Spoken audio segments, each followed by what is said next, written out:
Hello and welcome everyone to another Energy Unleashed. This is a podcast where we talk about energy. My name is Suzanne Worthley. I'm an energy practitioner and my co-host, Kim Hess. Hey, Hello. Kim. We talk about actual energy sessions that I have as a practitioner. My clients allow me to talk about them in terms of what happens in their sessions so that we can all share and learn from one another.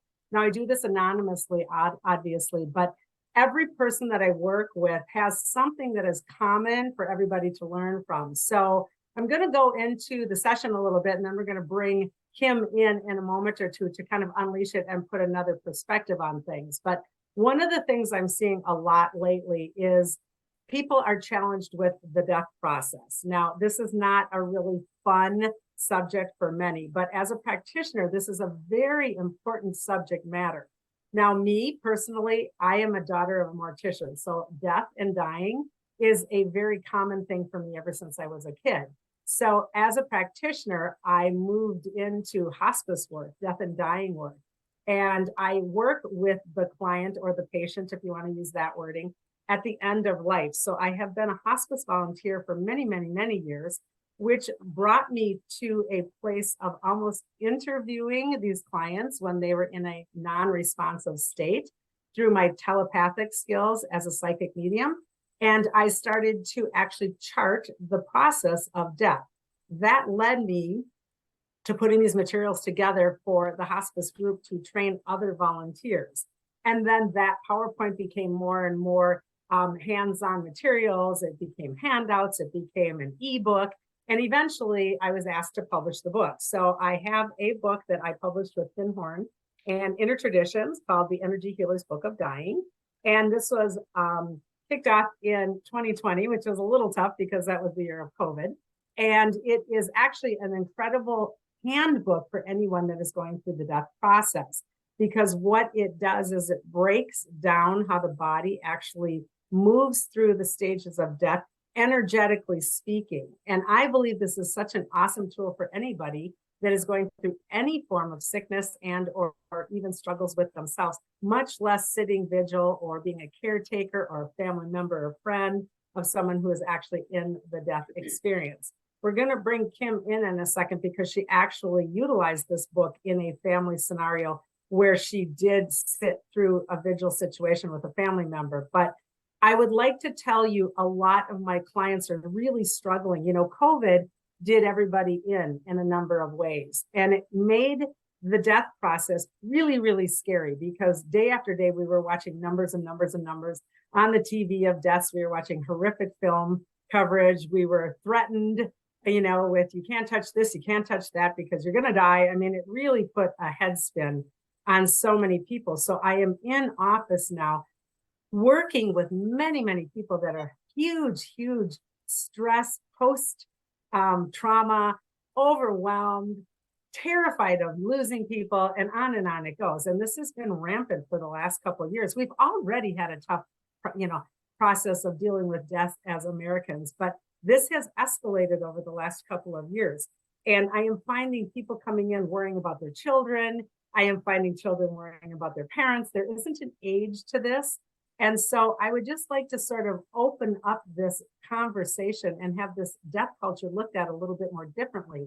And I would like to bring Kim in now because Kim, we've been friends for a long time. We do a lot of work together, but you actually had a family member that was in a situation on and off for a while, actually, because she was a bit older.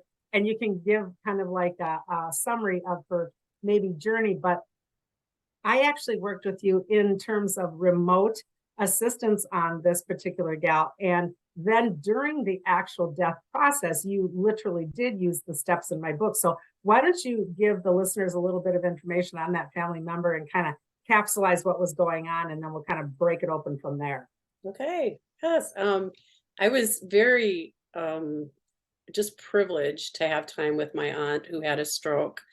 It was a severe stroke that really changed how her brain processed things, and she was very confused about where she was a lot of the time. But this was years, like we're talking 4 or 5 years of living in assisted home after the stroke. And what was interesting is that first part of time a couple of years, she really struggled with material things.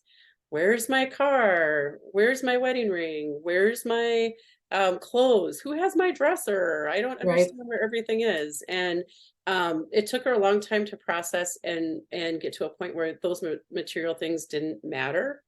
And it moved into a period of, and I, honestly, about her, she was very poverty conscious. She grew up very poor as a child. There was some abuse, I think, in their family. And so there were a lot of things in her lower chakras that she was dealing with in this transition. And so once she got past a little bit of the material, where are my things? She started to wonder where her husband was, and her husband had been gone for 20 years. But during that transition, she'd say, "Hey, Howard stopped by today." And we're like, Right. oh, okay. I think he probably did, and so I think he was part of her transition for quite a long period of time as well. And made visits. And so then we finally got to the point where she had another stroke, and we were at the end of her, they put her into hospice. They were at the end of her transition. And during that time, I was able to spend many days with her in the home, which with COVID, that was kind of Mhm. right when they started letting people back in to Right. the rooms because the family members couldn't go in. I mean, we visited her and looked through the window and waved at her, and she had no idea what was going on at a certain point. So once I was able to sit with her, your book was so helpful for that summary because I could, well, when I close my eyes, I can see some aura colors Mhm. or chakra colors or different colors. And so when I would sit with her, I could see in her lower body, it started to get darker, and Right. the energy levels were moving, changing, going up her body. When she got to the heart area, right before the heart area, she spent a lot of time in that place. And I think that it was really kind of fear based. And so when I sat with her, I was like, gosh, I just feel like she's afraid of something. And when I talked to my mom and dad about it, she was afraid to meet her dad. She Mhm. brought up her dad a lot, and I think that's where the abuse was. And so I went to bed that night, and I woke up, and it's like, you want me to write down a prayer right now for her? Okay. What are the words? Like, what are some of the things that I need to write down? And I ended up writing a prayer through, or being the vessel for the prayer for her. And we went in and read it the next day, and it was amazing, the change in her body. Mhm. And she relaxed more. She quit making the kind of funny noises or the struggle. She seemed to be struggling. Once we, did that prayer and went through everything, she started to progress more, and the colors became very vibrant from her Right. heart up, and it became very magenta, and in the room very magenta, and then in the like kind of the corner of the room it was very white, kind of white light. But you could feel the energy in the room just became very magical, very, Mhm. like, my mom and dad sat there like, what, like, this is so different from yesterday, what's happening? Right. And she made it past that fear, resolved whatever that was, and then she started to progress fairly quickly.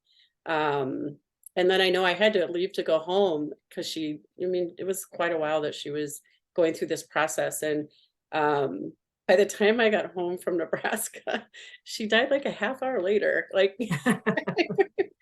thanks, Aunt Gracie. I guess Yeah. I'll be down in a couple of days. Right. Now I got to But turn around and come back. exactly. But it was just amazing to read your book and see the different stages and what the different chakras do and the energy. And it was very helpful for my parents because they had never looked at the death process like this before. They Right. looked at it as the very physical, transition, but not the Right. spiritual or the energy transition. So I just was really grateful to have your book to go through that process with. And the way that the book is written, for anyone that isn't aware of it, it really goes through the chakra process. And Kim and I do, like I said, a lot of other work together, and I work on her a lot in terms of her chakras. So she's very familiar.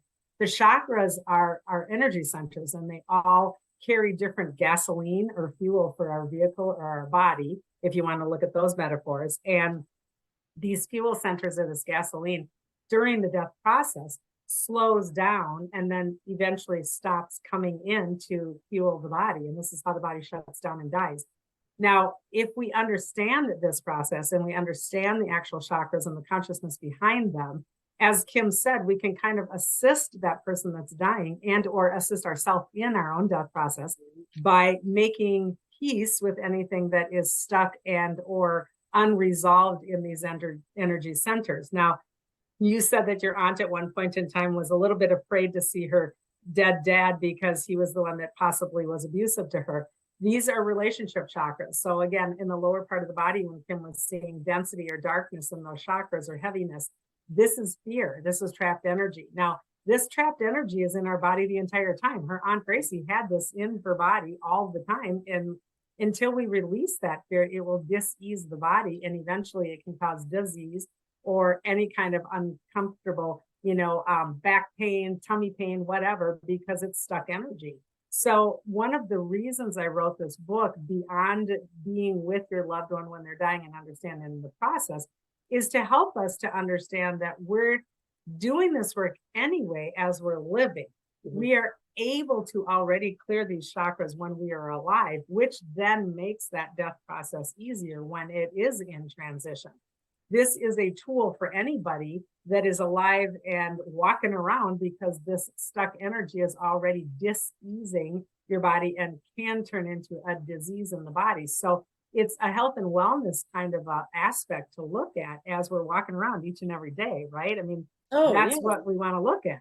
So, well, I know when think about when I lost my job, my life was around doing, and all of the material things that come with that and the paycheck that comes in. And it took me a long time. And when you look at your book, you can take that section, especially your root chakra, and going up into your sacral and working through those things to understand what are those connections in your body. Mm-hmm. And I remember that when I would go for a walk, I would be so heavy, like my walk was just heavy. And then after you go through and do some healing and you realize and you acknowledge and you release some of that, my body became lighter because the energy became lighter and it was working better. So that book is super. I wish I had that book like 30 years ago. Can you imagine?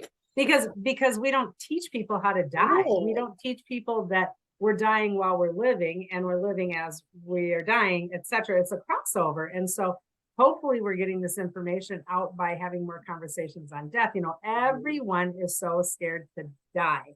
I even love, and I'm not making fun or judging, take what resonates in any of these guys, because these are personal perspectives. But my personal perspective on even the word, she passed. We can't even say she died.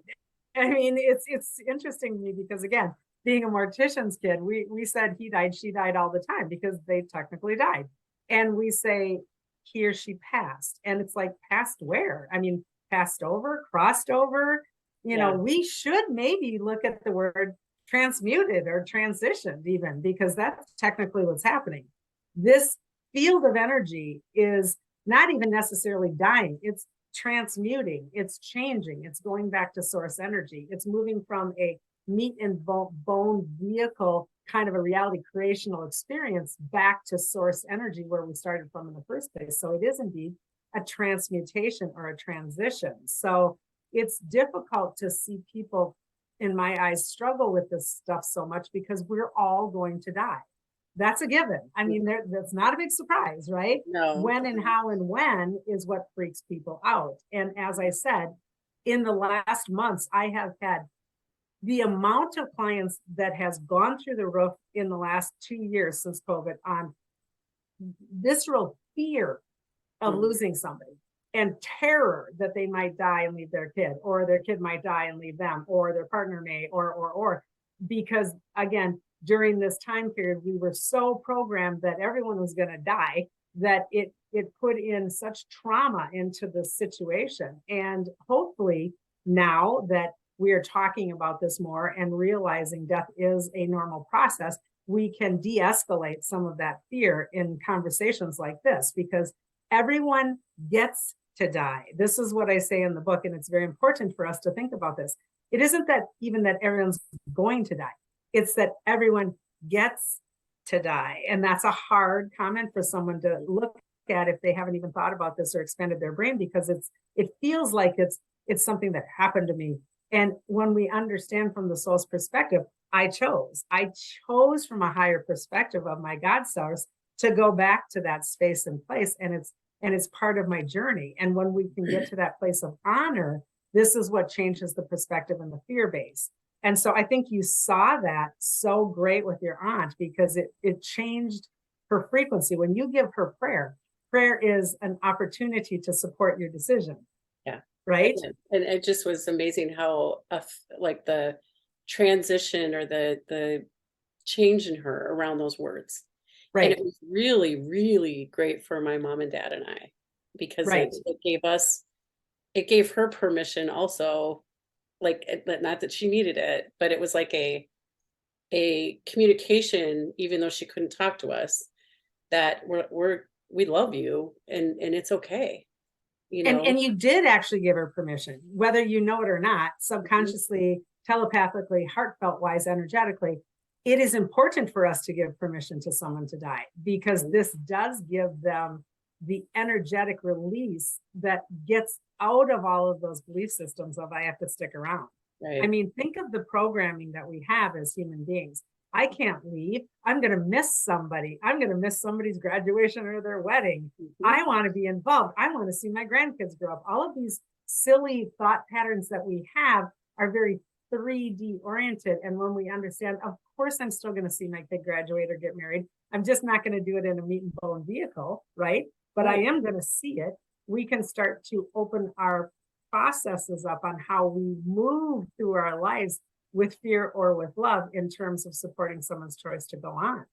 And we don't like that. We want them here because we want them here. That's exactly what I was going to say. It's harder for the people that are left behind, because they miss them. They want them in their lives. And so going to the wedding, going to the graduation, you're thinking about how you're going to miss that person in all of those situations. Yep. So, and hopefully in the work that I do and the perspective that I offer and invite, and again, I'm not here to tell anyone how to think or believe or even act in life. I'm just offering a different perspective in that if we honor the fact that this higher self of this person has chosen to leave this plane of existence because they did all they came here to do from a higher perspective, we can honor the fact that they're doing exactly what they want to. This is similar to, not the same, but metaphorically similar to encouraging my kid to go off to college to have some really awesome experiences and learn and grow. We leave this plane to go off to another place to have all kinds of experience, study, and learn and grow. We just don't do it in our meat and bone vehicle. So if we can honor that in different ways down here, let's maybe expand our minds and our hearts to honor the fact that when my loved one is moving onward, they get to. They do get to. Yeah. Yeah. So the root chakra that you made reference to a couple of times, Kim, is very, very important for us to work on while we're still alive, in my opinion, which is that connection to the plane of Earth itself. But we as humans do not understand how to even connect to the Earth itself. Therefore, we've reprogrammed this chakra into family belief systems, society belief systems, patriarchal box systems. This is fight or flight. This is money. This is materialism. That's technically not what this chakra is about. This chakra is about understanding I am part of the Earth itself, that I am a co-creator and a guardian of this planetary system. And that's not even in anyone's kind of wheelhouse of thought, right? Oh. So sadly, we have put in money, stuff, 401k, house, relationship. And so this is the most difficult chakra for many to step out of. And it oftentimes is the first one to shut down. And it's a struggle for many. Like you said, people get funny about their stuff, their money, their things.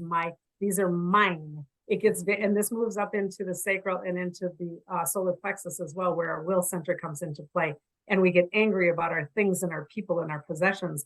These are things, in my opinion, that one would maybe want to invite themselves to release now when they're not even in the death process, because it certainly changes how you move through life on a daily basis. It changes your creational reality fuel from a fear-based system to a love-based one when we realize that's all just materialism, right? Yeah. And I was just on a girls' weekend this last weekend, and it was funny because one of the gals that we were with wanted to go shopping, and the rest of us are like, we don't need anything. Why do we need to go around the stores? I've already got junk at home I need to go through. What do we need to do this for? Like what? Yeah. And so it was fun to be with people that are like-minded that way, that are not about, I need to go get the best of whatever at the cheapest price. You know, I felt really good being in that place, because I would have been right there, 6 or 7 years ago. Yes. And let's go buy stuff. this is a program. Don't fool ourselves. Yeah. I mean, we're approaching, when we're doing this actual videotaping, we're approaching Thanksgiving, Yes. Black Friday, craziness shopping. Even if I don't need that 65-inch TV, I sort of think I'm supposed to need it because everyone else is telling me I need it. And such a good price. These are mind games that we all fall for. So this root chakra and solar plexus chakra are something that, in my opinion, are in need of monitoring, cleaning out, and clearing out as we're alive on a daily basis, because we don't need all of that stuff. And it's important for us to go through our own matrix and understand, hey, I'm only running a program here, because this will be a fear factor when I get to that death process. Like, where's my stuff, Mostly this is called loss of control, which is going now into the solar plexus. So the solar plexus, right in the, higher gut area underneath where the ribs come together, this is that ego power center that can be really, really off. And this is where people get angry when you're taking my stuff. Where's my money? I'm losing control. What do you mean I can't drive anymore? These are when we see, like, our parents or our loved ones or even our spouses going through these steps of releasing. This is something, again, in my opinion, that is important to work on when we are alive and well, so that the body is releasing this stuck energy or stuck belief system now. Because when we are laying in a bed, most likely unresponsive, non-responsive, going through this in a spiritual way, this transitions the body so much quicker and easier. Right. Yeah, but so let's talk about if you're ill and you're going through a long period of time through the death process, is different than maybe a child or a tragic accident or something like that. How does that differ when you think about that transition for somebody? Right. And those are really tough ones. And again, this is why I wrote the book in a methodical way, so that we could understand the steps and the processes. That said, there's many people that will, get killed instantly, or brutally have something happen, or miscarry, or die from a disease very young. It's extremely difficult for people to understand the death process when their child is young and leaves this plane of existence before they do, because our logical head says, I'm the older one, I'm the parent, I go first. Right. And this, again, is why, in my opinion, again, take what resonates, in my opinion, it's important for us to understand the soul and how the soul works and what the soul comes here to do and contracts for. So there's many chapters in the books that refer to soul contracts, Akashic records, book of life, co-contracting with one another, why I'm here for the period of time that I am here for, and what that lesson was about. So these are really bigger processes to think about. And many people don't resonate with that, because they're like, hell no, I don't believe that. That's ridiculous. I would never sign up to have my kid die at age 3. And as a practitioner who's done this for many years and talks to many, many dead people, I, from an energy standpoint and a soul standpoint, would beg to differ, because they do come in with a specific amount of lessons or experiences that they are wanting to do. And there isn't a time on it. There isn't an age on it. It's what they came to offer themselves to learn.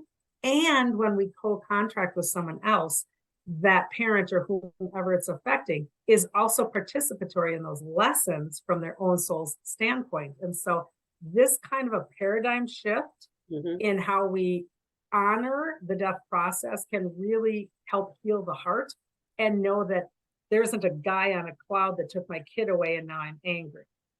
And so this is old thinking that maybe needs to be expanded and invited to grow into, to say, no, this being, if it was 18 months old or 8 years old or 18 years old or 80 years old, knows exactly what it's doing from that higher perspective when it leaves this plane. even though down here in 3D, it doesn't necessarily look like that. Yeah, I mean, our family, I lost a sister when I was 4 years old, basically. And the impact of everyone in the family was very different. And I think that it brought to light healing that needed to happen even in our lineage of baby death. And not knowing that, though, my parents were really young. I was really young. It became, looking back, you can see how everyone dealt with it and how they finally came to terms, with the death. But for me as an oldest child, it really bothered me that everybody was so sad. So I took on that peacemaker. I want to make people happy. I'll be a good child because I want everyone to be happy. And that was a lot of what I had to work with when you look at that 3D, the bottom three chakras, of what did I have to, what did I need to acknowledge and bring forward and release, because it wasn't my responsibility.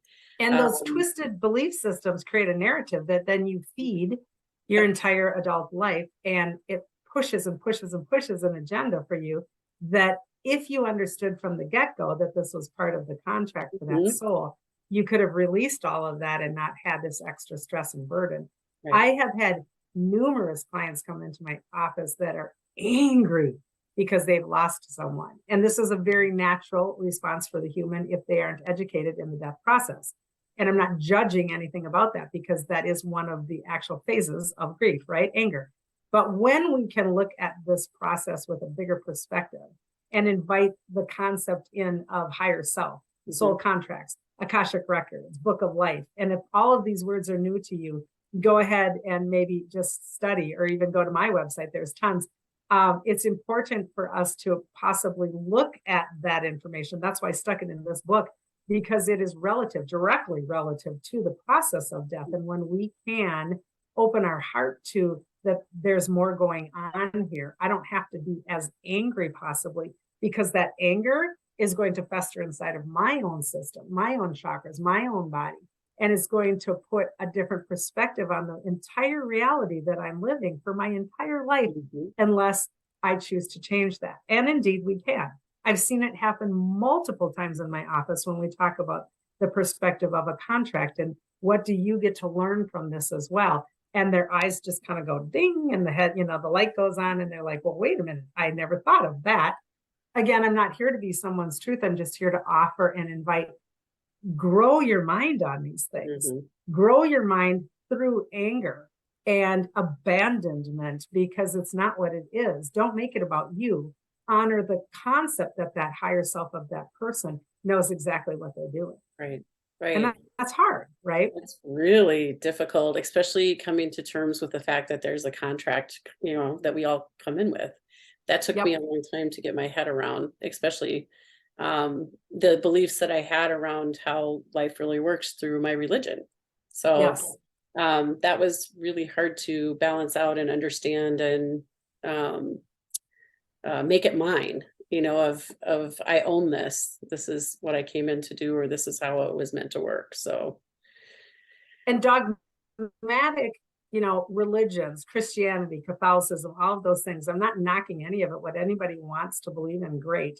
And there's threads of actual crossovers and all of this stuff. But those, in my opinion, also make it a very separate process, that you go home to a place and that there's a guy and that there's judgment and there's all these things, versus transmutation back to where I started in the whole I am presence in the first place, and that I'm co-creating this and I'm in command of this with everything, not just being fucked off this planet. And so this is really bigger thinking, and it's really can expand one's vision of God. Whatever your God package is, great, make it your own. But maybe throughout your life, expand that process if you choose to. Open your heart and don't let your logical mind get into play. You said a really awesome thing earlier about being in your aunt's room, and especially with your parents. The death process is a privilege. This is a miracle. It is a freaking cool, unbelievable process of feeling, watching, intuiting, knowing energies that aren't necessarily there, but they are there. They're very much there. And so the more that you can open up your so-called spidey senses or your psychic abilities to feel these things, and this is done via the heart, not the logical brain. It is important for us to watch for those signs instead of being so sad and so scared. When you say you see a light in the corner, that literally is the light of source and God itself, and the benevolence, the angels, the angelics, the guides, the everything coming in. And I write specifically in the book where they come in, how they come in, because I watched hundreds of them. And there is a pattern, in my opinion, again. But this transmutation comes forward because these benevolence come forward.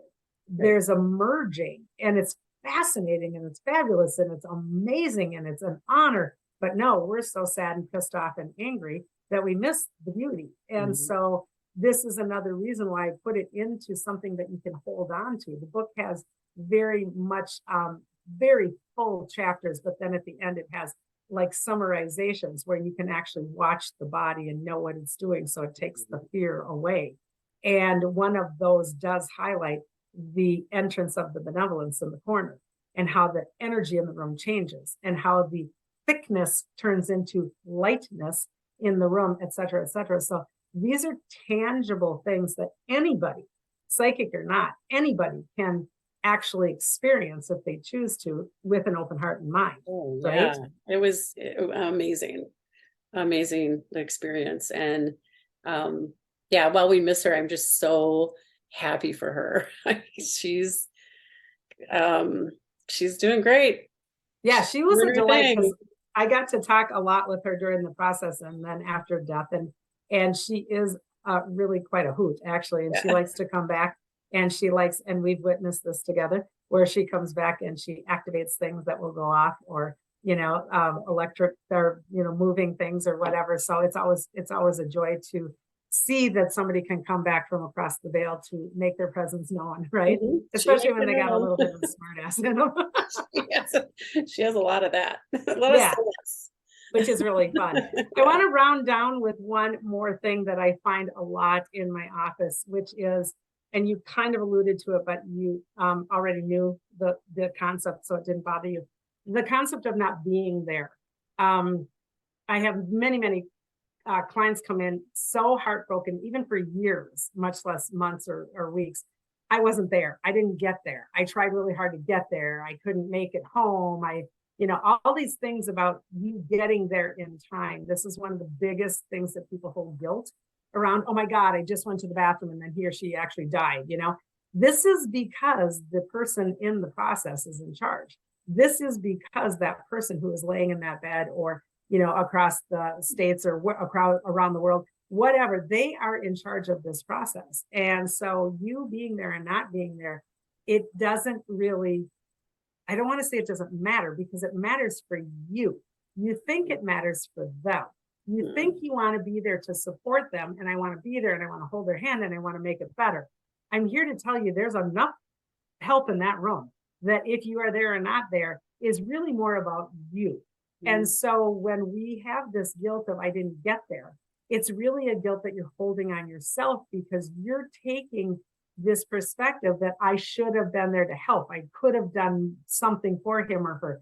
I could have made it easier. And this is all, again, not necessarily a truth, unless you want to believe that, but it isn't energetically a truth, because there is plenty of energetic help going on here. And oftentimes the person chooses to leave the plane of Earth when the bodies are not there, because that's their choice. Yeah. And this is their peace, and this is their actual ease.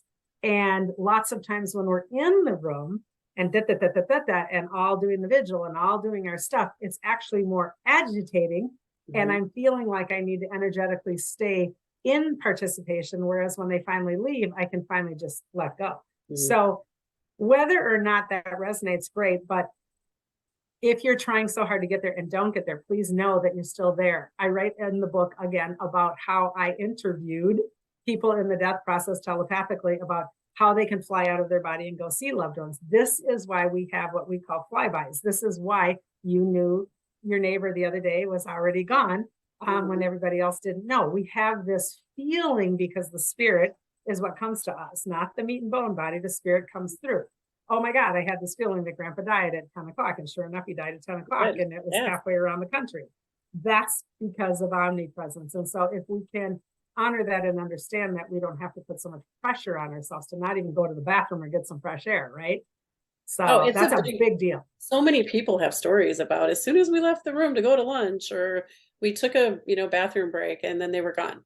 And my Yep. grandmother did that. My dad, aunt, and uncle, it's like, we're going to go for a half hour. We'll be back. And she chose that time while they were Yep. gone. Yep. So, And again, this doesn't mean that they didn't want you there. right, It isn't right. about you. We have this tendency as humans to be very selfish in terms of our energy. And it's like, well, what do you mean they didn't want me there? That's not what it's about. So Right. it's important for us to keep our ego in check when we're having situations like this, and Mhm. understanding the processes. And then lastly, I want to end with inviting them to go is extremely important. And you did this as well with your prayer, etc. When we allow those loved ones to know it's okay, that we will be okay and everything will be okay. When we invite that, now sometimes we can't do that verbally because it may scare the others or the person in the bed or whatever, but do not underestimate the ability of heartfelt telepathy, meaning prayerful words in our head. We can say this in our hearts and in our heads. Hey, mom, I know you're getting close. Go ahead and go. We're going to be fine. Hey, mom, it's all right. The house is going to be great. The money's all taken care of. All those things are supportive. And again, I do this in a very detailed way in the book at certain stages, because this allowing and this invitation is an energy force that supports that. Whereas if we don't talk like that, because God forbid, that sounds scary. I don't want you to die. That actually doesn't allow the energy to move. Right. So, yeah. And it gets easier and easier as you talk it through, right? I mean, it becomes like normal. Oh, it does. I think 7 or 8 years ago, I couldn't even walk by a funeral home without crying. So I think working through what this all means, and especially understanding contracts and understanding what that individual spirit is doing, and understanding my spirit in that experience has really changed how I see death significantly. Great. So thank you for that. Yeah. Go get the book because it's really good. And again, Energy Healer's Book of Dying, it is a great process to work through. You can find it on my website. You can Google my name, Suzanne Worthley, or my website is sworthley.com. You can find it on Amazon, anywhere online, and it's also on Kindle. So it is a great thing to have at bedside. It's a great thing to have at bedside, period, right? Death bedside or just sleeping bedside. So it's just, I think it's really important information, and it's time, in my opinion, that we start talking about this stuff, because as I said, we're all going to die and we all get to. So it's a beautiful transmutation of energy, love, and support if we allow it to be. So take what resonates today. I know this is a big subject. On behalf of Kim and I, we look forward to coming back with another episode of Energy Unleashed real soon. And until then, bye everybody, and cosmic bye. Bye-bye.